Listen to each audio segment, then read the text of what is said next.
Hey, Roneil, welcome to OpenHomies. We're so excited to have you today and talking about the future of music. Thanks for being on here. Thanks for having me. This is going to be fun. Oh, this is going to be great. So, I think for our viewers and listeners here, Roneil is the CEO and co-founder of Audius. Really, really exciting decentralized music platform here. Full disclosure, I've known these guys for over a decade at this point, and it's been so exciting to see the incredible work and innovation that's come out. And I'm an advisor to Audius, and so it's been very cool to have you here in kind of a full circle moment.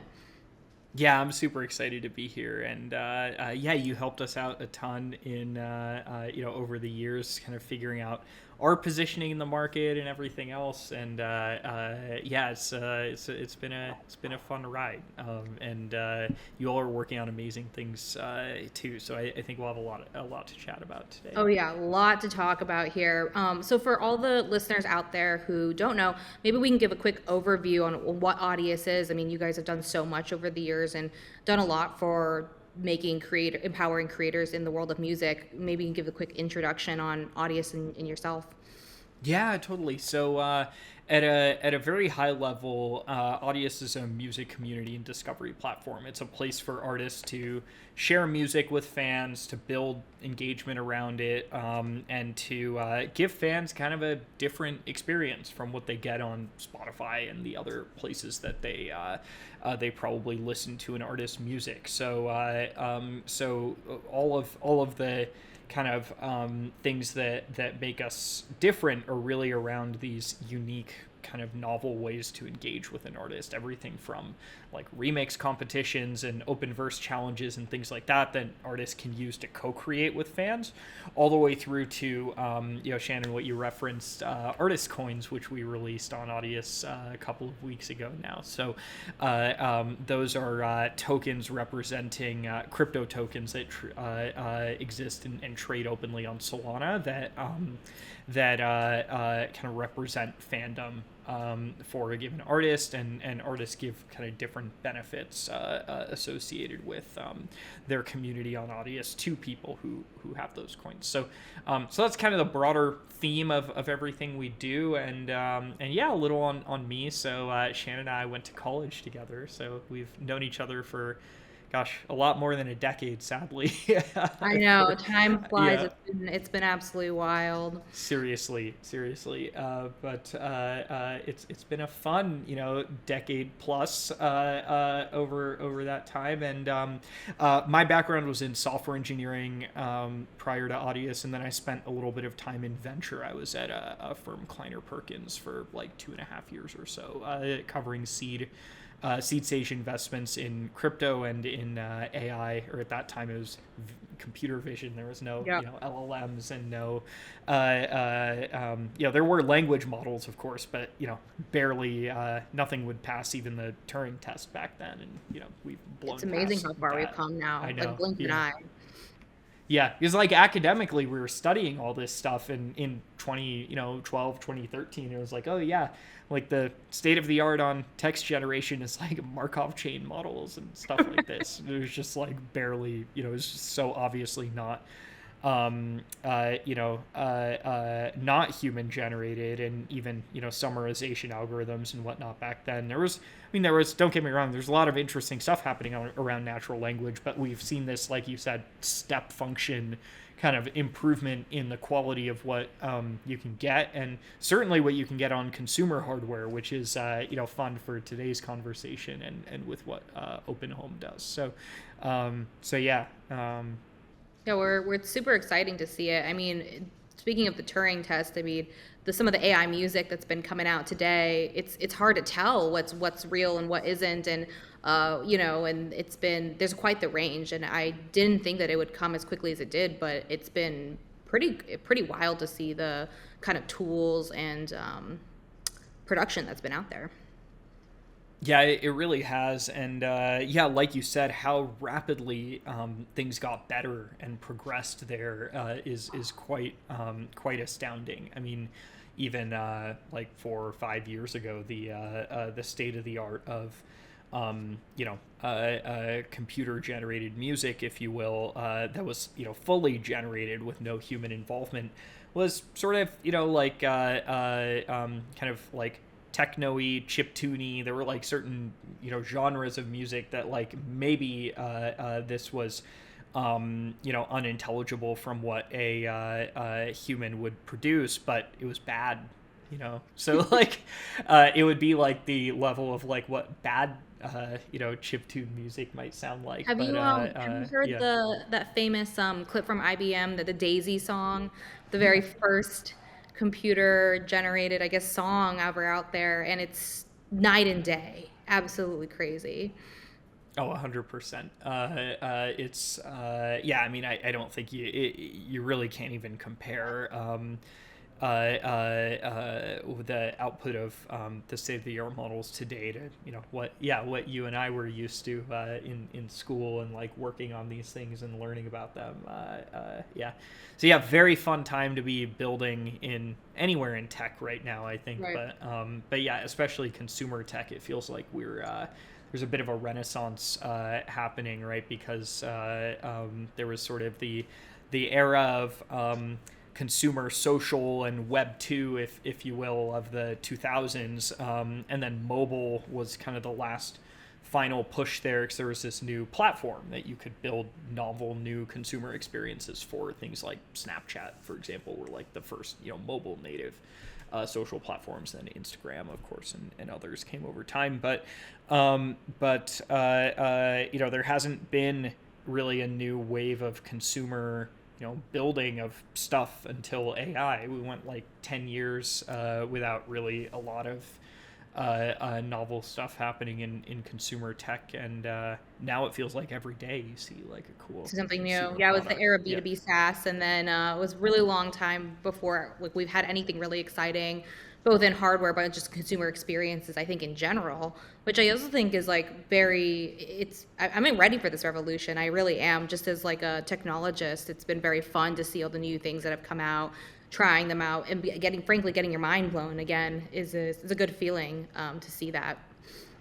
Yeah, it is. It really is. It makes you very optimistic for the future. Oh, Um, absolutely. or at Well, least, I speaking don't know. of I am, but yeah.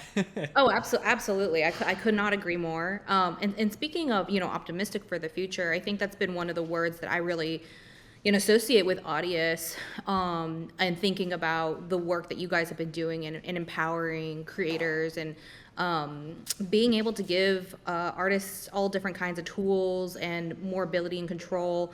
I mean, I saw recently with the artist coins, you guys have been able to tie the tokens to exclusive perks like unreleased music and private Discord access, different app badges, direct artist access. Can you talk a little bit about this is so exciting. Can you talk a little bit about what's been happening with the artist coins and how the response has been? Yeah. It's we've been pretty blown away by the response. So Artist Coins rolled out about 4 weeks ago now, if I have my math right, like early October, and this was just to kind of quickly summarize what the product does. As an artist, you can create a Solana token.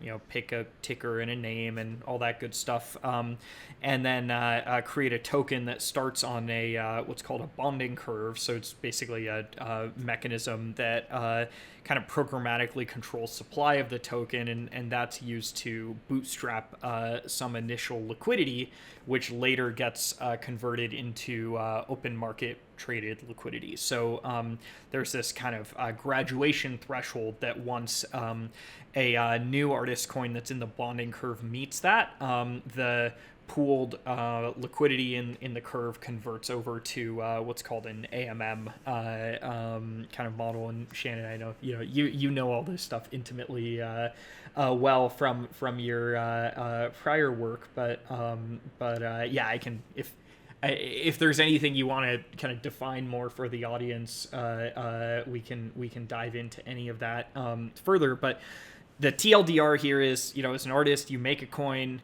you can get it out to your community using these tools. Then you can design reward campaigns and things like that around your coins, so you can reward fans who perform given actions and whatnot around you as an artist with those coins.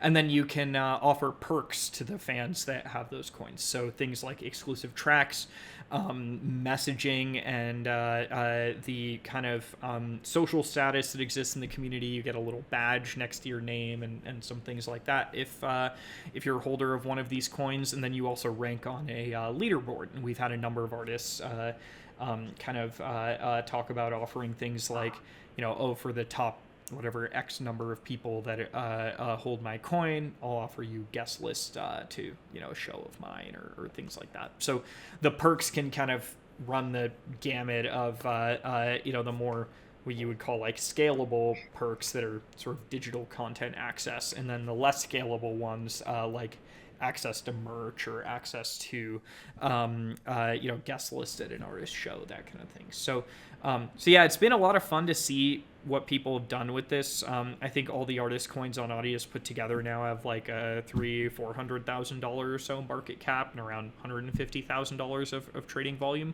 which is early, but it's a start. And our community has gotten really, really excited about this. Yeah. Well, I think people are really stoked to be able to do different things and try it out now. I mean, it's very empowering. It's very exciting to see it. I'm curious because you guys were really coming into an industry that was, had a lot of institutional players in it. I'm curious over the years, and obviously also with the recent news, like how have the labels responded to the work that Audius has done, and what has been that kind of like push and pull dynamic between the artists and the rest of the industry?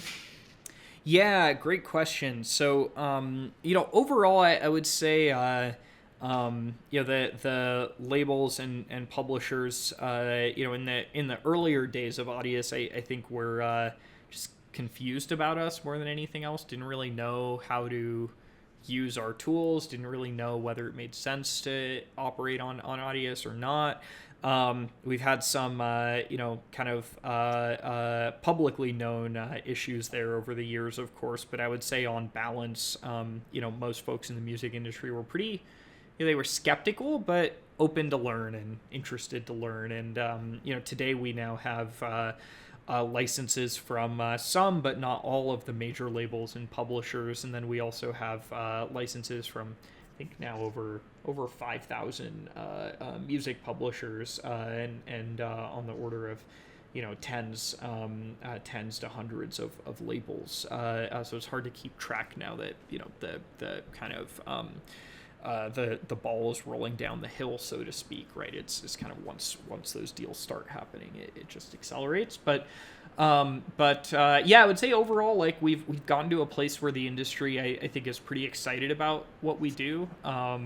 We have become kind of an arrow in their quiver when it comes to kind of interacting with and figuring out what to do with AI music, and that's the big kind of unknown right now in the music industry. A lot of people are fearful of what that means for the ability to monetize recorded music over time and more generally. So some of the tools that we've built, for example, just to let creators who are uploading things that are AI generated annotate them as such and say, hey, this is, we even have an ability for artists to declare if they are open to models being trained on their music, and then as a creator who's using something that's trained on that artist's music, you can actually tag it as being AI generated, derived from that artist. So there's some cool stuff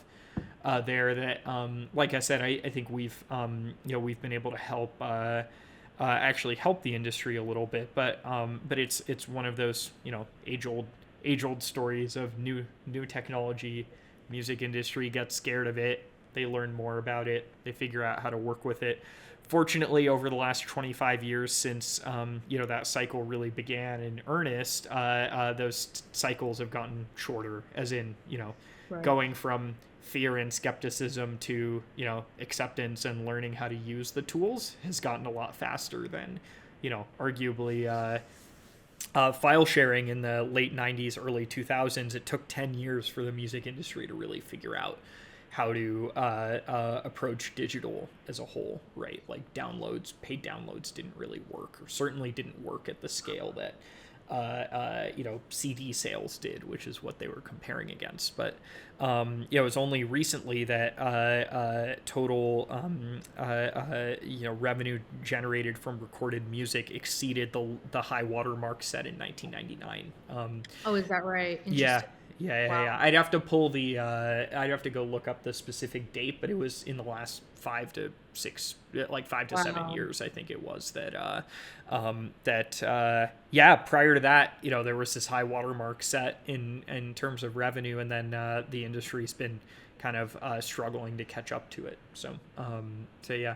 So streaming is working, right? As much as people want to say that it's not. It is working for some people, right? Clearly, it's just it has a lot of issues that obviously we and others exist to try to address. But the biggest one being that the kind of streaming business model, like when you pay your $10 a month to Spotify, that's this very one size fits all approach. It would be Right. like if in sort of the food or dining scene, if only all you can eat buffets existed, right? And there was no spectrum of offerings offered at different price points, right? But that's the way the music industry is today. It's like there's one price.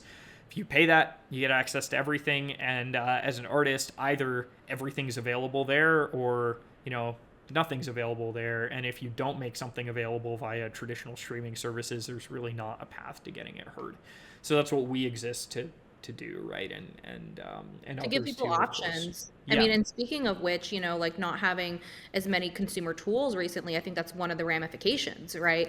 Is that people are forced to kind of fall into these default buckets and ways of being. I think it's one of the reasons that, the Audius and OpenHome share so many of the similar values is wanting to empower people with more options so that they can create more and do more, either whether it's developers or artists, is being able to enable these tools. When we first came out with this AI smart speaker, OpenHome was really the goal was to be able to give people more options around consumer products. And not just that, but also optionality around customizing their actual hardware experience itself and being able to tap into different abilities and apps. And so it was very exciting for OpenHome to do a partnership with Audius as we were looking at music. I mean, music was one of the most fundamental things that are that people out there want for a speaker, right? That's why do you have a speaker if it's not to listen to music? So having been able to do the Audius partnership was very exciting for us to be able to give the community ways to play music and the ability to customize things like their own DJs or radio setups or however they want to interface with it versus just being really passive and having to accept Spotify radio or like whatever the recommendation was or and I think maybe those options kind of serve a lot of people, but at the same time people I think have become very passive about just consuming whatever experience it is that they're getting. Whereas now, for the first time, there are so many more tools out there for everyone. And I'm excited to see what people build with that.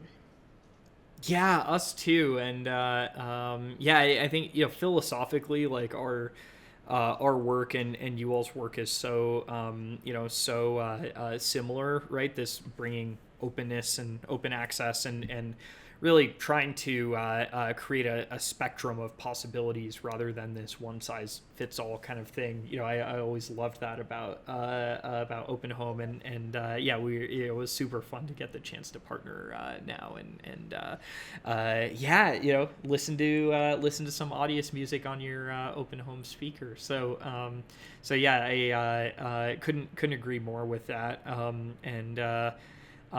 That's kind of a tangent, but AI generated software is a really cool, empowering thing, I think, for both what you all do and for what we do, right? Making, building software and developing things just way more accessible, and for the community of folks on your end that are now building out cool integrations and cool ways to like bring your smart home devices into your everyday life. It's pretty cool, right? Like that's Yeah. the People have realm wanted of options yeah. for so long and people complain about it. So now it's like, okay, great. Now we can actually build it and do it. I'm excited to see what people do. I think the sky's the limit, and it is ultimately a very creative endeavor. I think there's not, it's not just like a hobbyist thing. I think a lot of people want to customize things and get a better and better experience, and we're finally just at the point where that creation possibility is truly there. I don't know about you guys, at least in our office and in my home, we've been listening to AI music, creating it nonstop. It seems like it's just like an endless stream of personalized, customized music. Obviously, Suno and some of the other tools out there have really made some big headway. I'm curious, from your perspective, like how are you guys seeing these newer players and the rise of AI music, and how does that relate to, the industry at large? Yeah, so I've offered this take before in kind of music industry circles, and been kind of roundly flamed for it, but I haven't changed my mind on it. Which is to say, I mean, I don't think AI generated music or AI assisted music creation is really any different from like the existing trend of technology in music, which is to make creating music more accessible to It's more just another people. tool out Yeah, there. One more it, tool. it's. I mean, it's interesting. There's actually press coverage of this. In the late 90s into the 2000s, when the rise of the digital audio workstation, the like Ableton and Fruity Loops, the software that people use to make music on a computer, right? The rise of those tools combined with like consumer level priced hardware, like microphones and whatnot, that would let you actually record music and then edit it together and produce things, just at an astronomically lower cost than what analog needed. Like for a typical studio, let's say rock music album from like the late 80s or the 90s, you're talking like $100,000 plus in cost per track on that album, right? That's, you have to pay an audio engineer to sit with you in the studio. You have to pay for mixing and mastering, and literally like splicing together of magnetic 8-track tape to then produce the so-called master copy, which then gets used to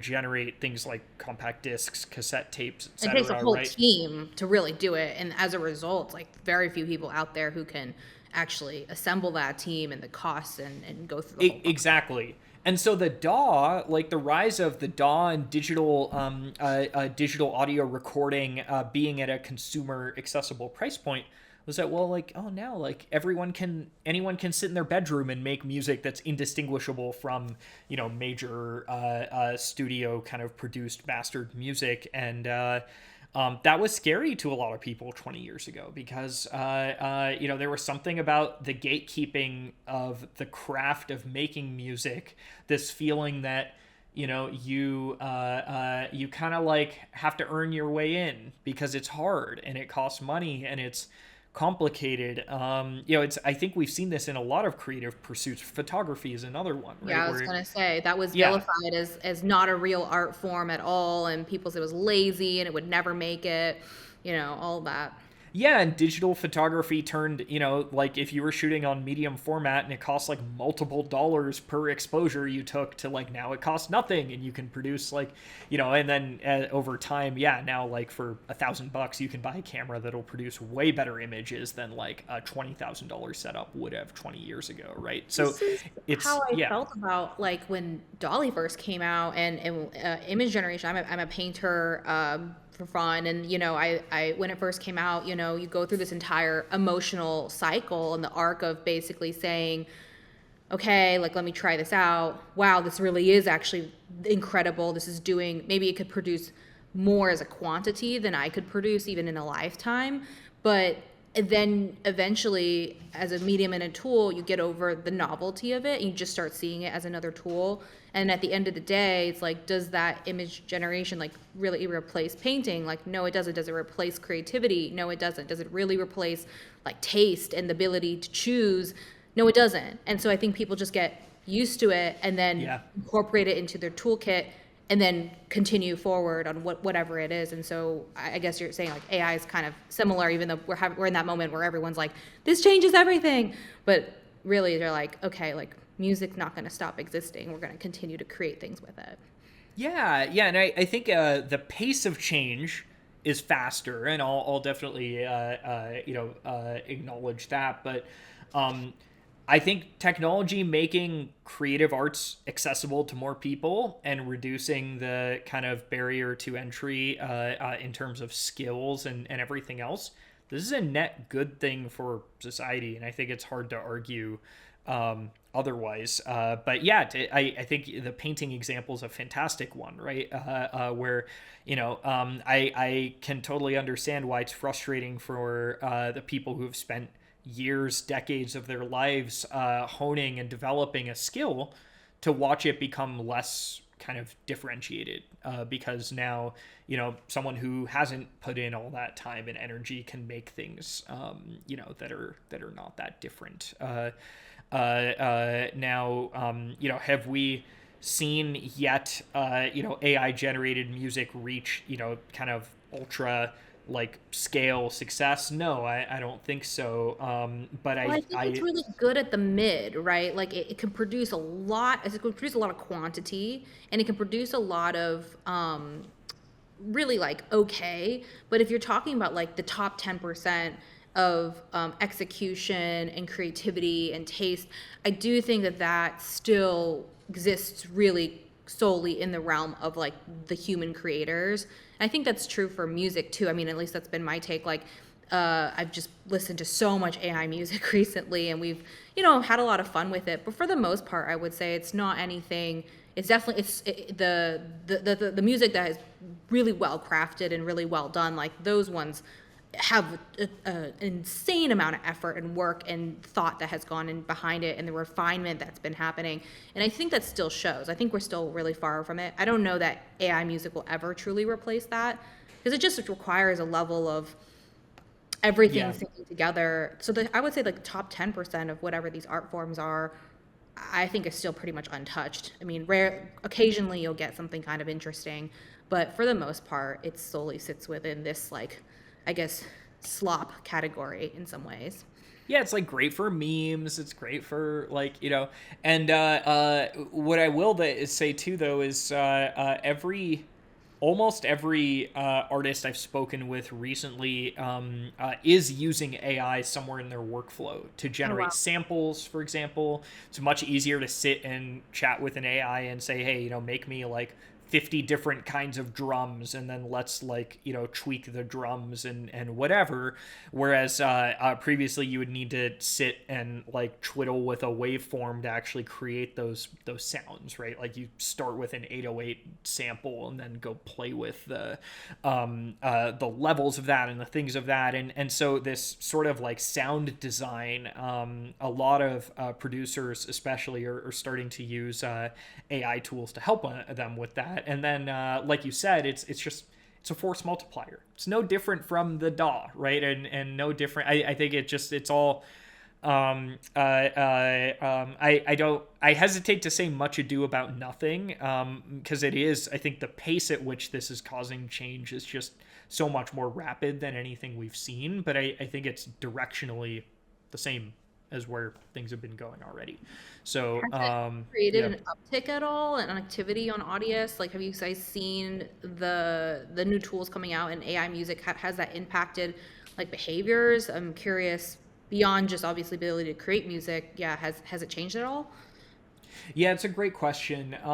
We haven't seen a ton of AI generated music to my knowledge, but who knows? You know, maybe I just don't know, and it's like indistinguishable, right? But usually you can tell, just like you said. I mean, it's kind I'm of starting to be able to tell. I think I've listened to enough of it where I'm like, either this is just a really, really average song, or it's AI music, and some of the AI music has certain tells. Although I will say it's getting better and better at it. It's kind of like the hyphen, in yeah. the written format with, and now I think there's certain versions of that that are true to AI music, and maybe they'll eventually get rid of it. But there's certain Mm-hmm. little things that I think give it away. Yeah, the time signatures of AI music are pretty consistent. They kind of there's this sort of adherence to like similar chord progressions and patterns, and yeah, like you said, it feels very blah, like very generic, and that's what it's intended to be, I guess, right? Right. Like you're not gonna get, I don't know, you're never gonna, or at least I have never heard something AI generated that made me pause and say, oh, that's really interesting,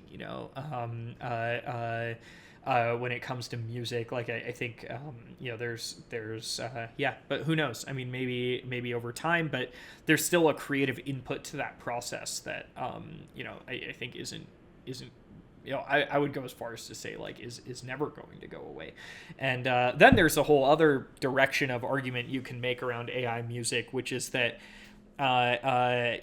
like it's well known that many, if not most, pop stars like don't write their own music. It's often like auto-tuned all to hell. Their vocals are, that is, it's produced by someone else. At some point, like if an artist or a lot of artists that people really look up to and follow aren't making their own music, and there's nothing wrong with that, right? No one was going out and saying, oh, there's this sanctity to what I put out. I mean, there are some artists that are, and that kind of that dying breed of the sort of singer songwriter of yesteryear. There are still people that fit that, um, but I don't know. This is just making like that sort of dynamic more approachable to more people, but Right. this is already the way, like how the Well, AI sausage is hasn't made for a lot of automated music. dancing, for example, or performance, right? So there's still an element to what people consider like their favorite pop artists, at least, that there's so much more to that. And people have yeah, to your point, like criticize people for not owning the entirety of the process itself. I mean, my favorite thing about AI music is that the personalization. I mean, we've gotten Yeah. such a laugh out of these really, really niche scenarios, and I love surprising friends and family with songs about them or the situation, and it's just like it's kind of entertaining. So I think in that sense, I've been listening to just a lot of personalized, like super personalized music with different vibes and changing things up. And at OpenHome, we see a lot of the creators on the platform, like wanting their own music creation experience, etc. So that's what we've been enjoying it for. I think that's a little bit different because I wouldn't go hire a singer songwriter, at least not now, to go to create that stuff. But it's mostly just been like fun.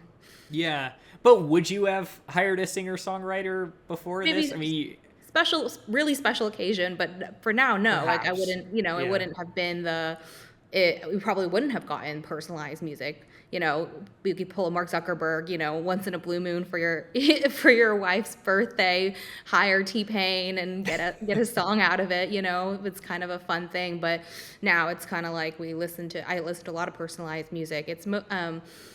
And I think it's cool to see what's happening out there. I wonder if the novelty will wear off eventually. Maybe not. Maybe everyone will be doing personalized music. But I do think even as much as 6 months ago, the tool sets and quality has been very different. So the rate of innovation is certainly picked up, and I wonder if it will stay that way. Yeah. Yeah, I think it will. But it's, to your point, it's hard to say, right? You never know when you're reaching that kind of local maxima of like what can this crop of tools, optimized and with better training data and et cetera. At some point, we'll reach some plateau of like things aren't really getting better, and that'll necessitate some like rethinking of the whole Yeah. approach. But I really think, again, in the continuation of existing trends, so much of being an artist in the last 10 years has been about kind of developing and scaling this parasocial relationship that you have with your fans, not necessarily about your music. I mean, your music is at the root of it, but today's artist is really more an internet personality than they are like, you know the days of, the sort of, when you watch an artist documentary from 20 years, 30 years, 50 years ago, when someone was just going to sit in the studio for days, months, like meticulously refining the music they make.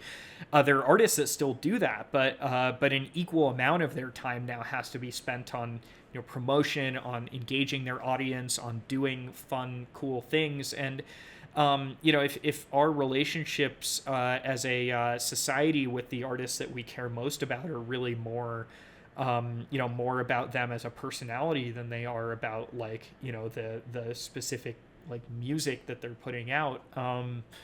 Again, I think, AI tools just accelerate that much further, right? Right. Yeah. Oh, you're right. I mean, I think it says a lot about what people actually care about. And when they say, music, it's just like as a category, it's like what element of it is that are people actually resonating with, and where does the focus ultimately get put?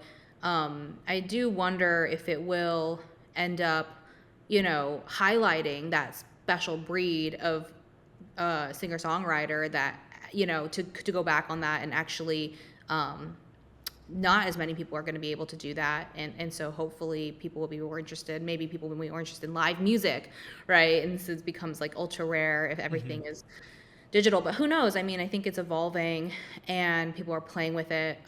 What I can tell you right now is I would never hire a singer. I would never hire like a writer for songs about my cat. But there's just endless songs about my cat right now being generated, and that's what we're listening to at the moment. So it's certainly lowered the bar by a lot. Yeah.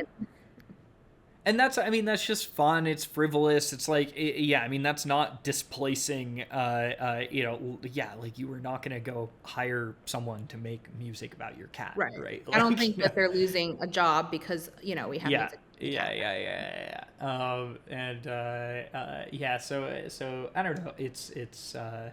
I guess it's easy to sit here and say, oh, it's much ado about nothing. I understand why people get concerned. It's just, I think new things are scary, and what is scary here is just the sheer volume of new content being created, and there's far more music being created every day than anyone has time to listen to.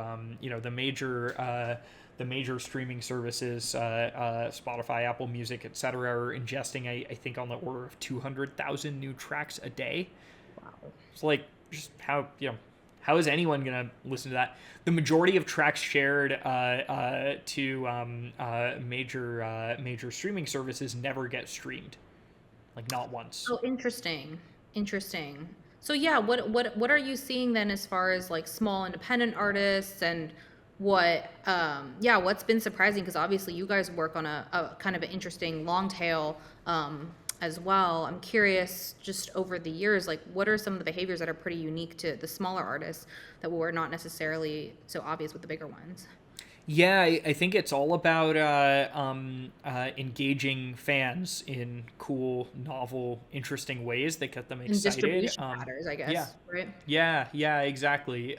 So finding your own distribution, not in the sort of music distribution technical sense, but in Hmm. the audience building, like Right, right. social sense, right? How do you find distribution to build a fan base, build a community, and then how do you keep those people excited and hooked and like wanting to follow along with your journey? And I think that's where we've what we've seen with Audius that's really interesting is success on Audius is not proportional to existing audience and following elsewhere. It's really proportional to how much time someone spends, and there's high variance there, right? Like it's not like, oh, if you just put in hours engaging fans, like that's you'll figure it out.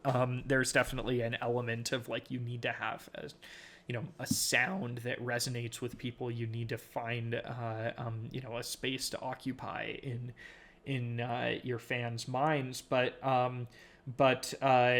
putting all those things aside, the biggest kind of lever we've seen, for artists to affect or change the success they have with our tools, at least, is just spending more time.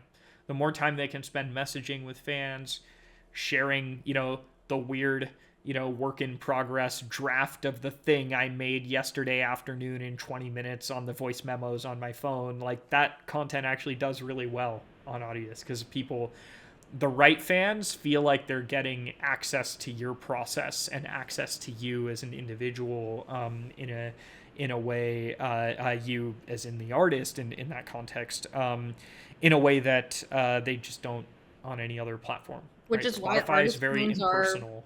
so important. Yeah. It's why the having the whole ecosystem being built out specifically for that and being able to have that additional fan engagement, I think is so special and also helps the artist, prioritize and figure out who is it that is in their community and they're able to, you know, build a Hmm. relationship with them, which I think is so special. Up until now, I think it's kind of every artist has to just kind of figure it out themselves, and then now there's a little bit more systems in place to be able to do that, and they can continue to focus on the things that they really care about. 100%. And yeah, and it's getting to spend that time on the things they care about is often the hardest things. Like when you talk to most artists, they just love making music, and that's what they want to spend all their time on. And it's really unfortunate that as a society, the way things have shifted, like society just isn't valuing quality of music in the way that it once did because music isn't scarce anymore and quality music isn't scarce anymore. There's quite a limitless supply of think 200,000 tracks a day. If 0.1% of those are good tracks, let's say, you would not be able to listen to them all in a day. Like you would actually have to, Right. like it's just Yeah. not like it doesn't like it's just not possible to actually. But in a world where to produce get an album out to the world, you needed a record label with manufacturing plants to physically produce the records and put them in trucks and drive them around the country or even the world in a lot of cases. There's only room for a certain number of albums to be released every year on retail shelves, physical shelves. But today, it's like there's like infinite music. Yeah. The hard part is getting people to care about your music. Right, right, right. That's the Yeah. hard part. I think this is true for a lot of different types of content out there. I mean, certainly film, video, written words. I mean, I can't. I mean, books are so rare today. Like, why would anybody go around and publish a book? You can just put something out there, and then even blog posts. I don't think people read them anymore. I remember back in the day, I used to do ghostwriting, for different companies and different CEOs, and it was like that. I can't remember the last time people really read a really long, really super long form content. It's just I think it's all really changing, and because there's just so much out there. So what is the incentive to do, a really thoughtful kind of putting everything in there? It's you really have to get people to care and want to do it, and so it's kind of maybe the pendulum will swing back and people will start to care about it a little bit more, or maybe like tastemakers will become more important, or whatever that will look like. But I am noticing that, and I don't know if I'm a fan of it, to be honest. I like long form content. I like the art that takes people a long time to do it. It takes, all of that. But yeah, I don't know. I don't see that as the trend.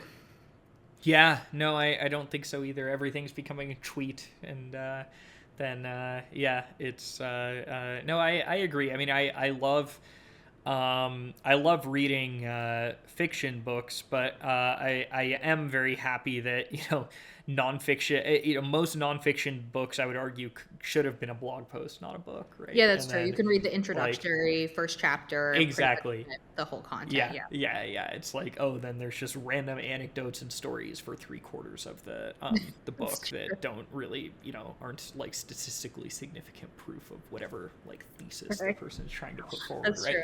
I can But agree. the kind of downfall, if you will, of fiction as fiction, written fiction as an art form is really unfortunate. 'Cause I think especially I'll go cite anecdotes now. Like when I talk to my younger family members, cousins, kids, and things like that, they don't read. They don't they're like they want to be on the iPad. The iPad is like the holy grail for them. So yeah. But Yeah. maybe that's just dating us, Shannon, and we don't get it. We're too old. I mean, I grew up going to the library, yeah, so that was Yeah, basically same. like our grandparents' generation. It's so old. I don't think Yeah, anybody goes to libraries anymore. I mean, I would hope so, but yeah, it's not really a thing. It's an interesting time period. I think it's exciting to be, I think, working at the cutting edge, but I think also sometimes it is like, wow, this is faster than I ever thought. I actually thought that AI music would take longer than it was to come out. I also thought a lot of the it turned out to be the more artistic forms, writing, image generation, music, that ended up getting automated quickly, which I would not have expected that. Would not have expected that if you had asked me 10 years ago. yeah, me neither. I thought it would be like, legal, like legal document discovery and things like this that would get Right. automated, right? Like you're paying the legal associate $1,000 an hour to like read emails and stuff and try to find the piece of evidence that the computer should be able to find, right? But yeah, no, you're right. It's I think part of it too is because like think of these new use cases that you have in your personal life for AI generated music. That there was just not a market that existed for that. So when your comparison is like, I just wouldn't do this. Now there's a thing that will do it. Your bar of quality that you need for that to be like a thing is much lower, right? It's whereas like yeah, I mean you try to read more than a paragraph of ChatGPT generated text and like you can tell, it's like the same Instantly. patterns in the way it speaks and the way that it writes and the M dashes, like you said, it's just so obvious. But the bar is way higher. Like if you're reading a book written by an author or even a blog post written by like a reasoning human being, there's a much higher bar of what you expect compared to, songs about your cat. Like Right, it's for just, sure. yeah, I think yeah, my bar of what I would like, for my team to produce or myself to produce is much higher than songs about my cat. If it's missing some 100%. context here and there, that's totally okay. But if you mess up something really critical, or you're actually, taking up people's time and attention in a meaningful way, I think it's still worth it to make it worth its while. And that's like my biggest concern these days is just like, I can feel my brain atrophying from all the mid content that's out there. Like Yeah, I don't want to consume content, like average content, because it's so bad, and I actually think it just makes it harder to have original thought. And so it's hard because if you're in the industry, you're surrounded by it, you have to consume it. You want to be part of society, you have to consume it. But just on an individual basis, I actually am not. I do think original thought and creativity and the art and practice of producing some of these yeah. things have value in and of itself. Totally. I mean, even just like when I'm like writing documents or like thoughts to share with our team, the very process of writing it forces me to actually like clarify my thoughts on the same thing. It's like when in college or high school when you like take your notes and they said, oh well, you taking notes is actually you have to like process the information you're hearing and then like regurgitate it out in real time to take a note, and that is a valuable thing compared to if you could just record and transcribe the the lecture or whatever. So yeah, Yeah. there's certainly value in that process as well. And yeah, I don't know. So the one frustration I have with all these AI creative tools today is that they're kind of like one shot things. It's like, oh, you like describe a song, it gives you a whole song, right? There's not really a spectrum of how involved or not involved you can be in that process. Whereas for like the large language models, at least, you can involve yourself a little bit more. Like, those tools are awesome for like, when you have, I'm sure like for you all, like tons of developer documentation, you're like working on content that distills it and unpacks different use cases for it and whatever. Like AI can do that all day, but it's you conversing with it and then taking what it gives you, editing it, making it like make sense and read well and smoothly, and removing the M dashes and whatever that but for like images, for music, the tools don't really let you do that right now, which is too bad. You can like Yeah. ask for tweaks, but you can't actually go in and like edit things the way you can with text. You can just like go edit it, Right, right? right. Yeah. I think there's another layer of iteration that's certainly needed in the creator tooling, and if you're truly trying to create and like be able to own the whole process and the end result, I think that that's certainly necessary.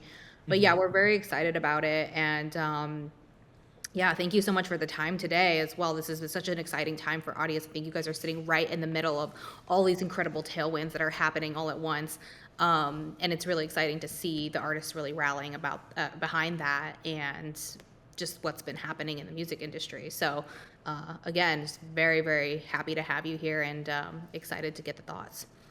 Yeah, thank you so much for having me. This was a lot of fun, and yeah, I couldn't agree more for you all too. I mean, what an exciting time to be building in the space that you are, and giving developers these capabilities that like have never there's just never been.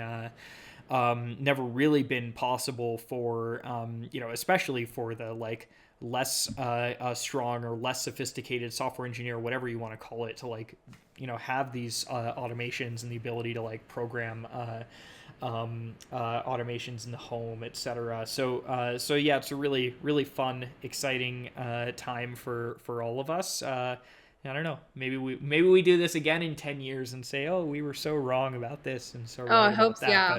But we ended up all over the place in this conversation. But this was a lot of fun. This is great. Thank you so much for coming, Roneil. Appreciate it, and looking forward to everything in the future. Yeah, likewise. Thanks for having me.